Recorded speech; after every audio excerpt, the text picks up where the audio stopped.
if you can elaborate on the wage thing, issue of wage. I try to compare. Sometimes my comparison may not be that sort of a justifiable or may not have that strong reasoning. But then I feel very strongly that something needs to be done here.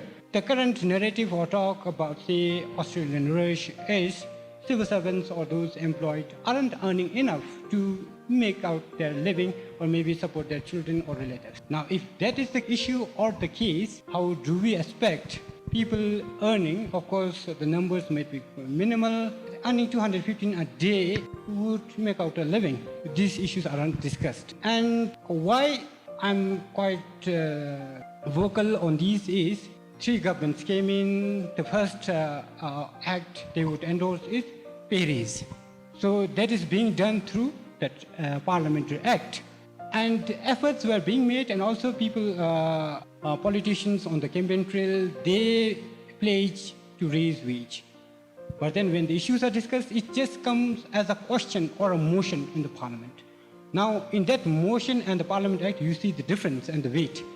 So, which is, which one is more important? So that is one thing on the part of that agenda, which is more important. And on why it is important, because inflation, whenever there is pay raise, businesses, before, even before the act gets endorsed, they raise the prices. And the shopkeepers or businesses, they don't ask if you are a civil servant, corporate employee, or a farmer, or a wage earner. So inflation has that universal application, or it affects that all people disregard of their occupation. Given the society we live in, where our kind of traditional family tie is very strong, to the extent that we not only support our own, one's own children, but also extended family. So I would like to believe that daily wage earners also have their children who needs to be sent to schools. Of course, education in Bhutan is free, but then there is incidental cost. Growing up in the village, my parents had to buy my uniforms, shoes. And in a way, maybe to give a clear example, when I graduated or completed my class 6, so one of my classmates, she was quite good in mathematics. She couldn't join us simply because her parents couldn't afford the transportation cost. We were placed to Dramese. So given that sort of exposure or knowledge I have, so I deeply feel that due consideration in that wage is also important, because when there is that minimum criteria, then be it contractors or employing agency, they will have to abide by the minimum benchmarks.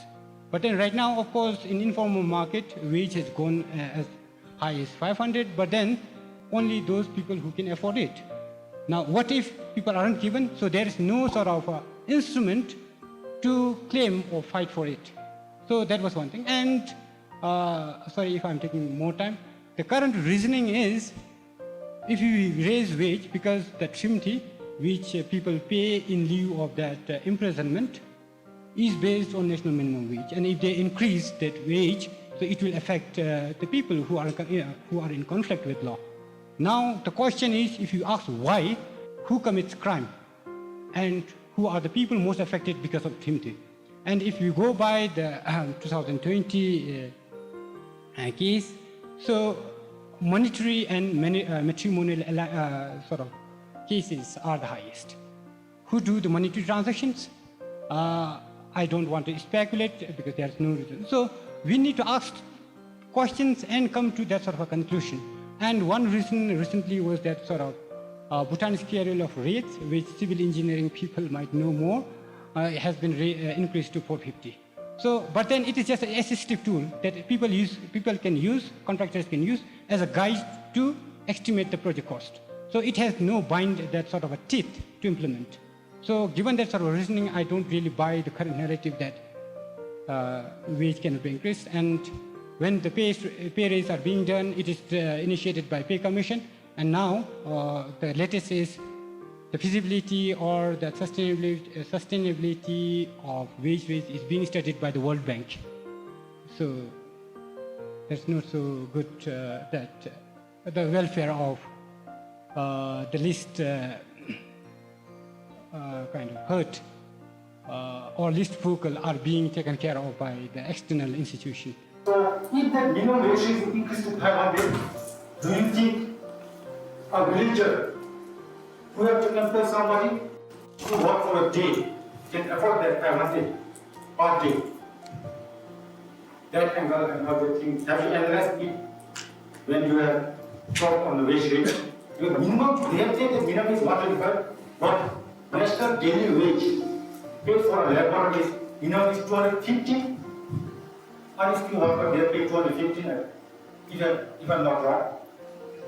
But minimum wage rate, that is 125 as per the code. And you are saying that from the angle of the Trinity angle, which is around 4,000 plus people are asked to pay, which you say they can't afford, that's why it's not being increased.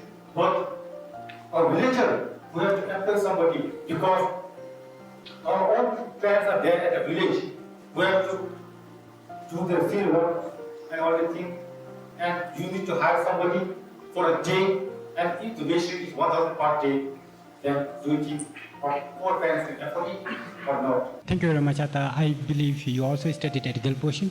My take position here is, because I have been making that comment on wage rate starting 2013.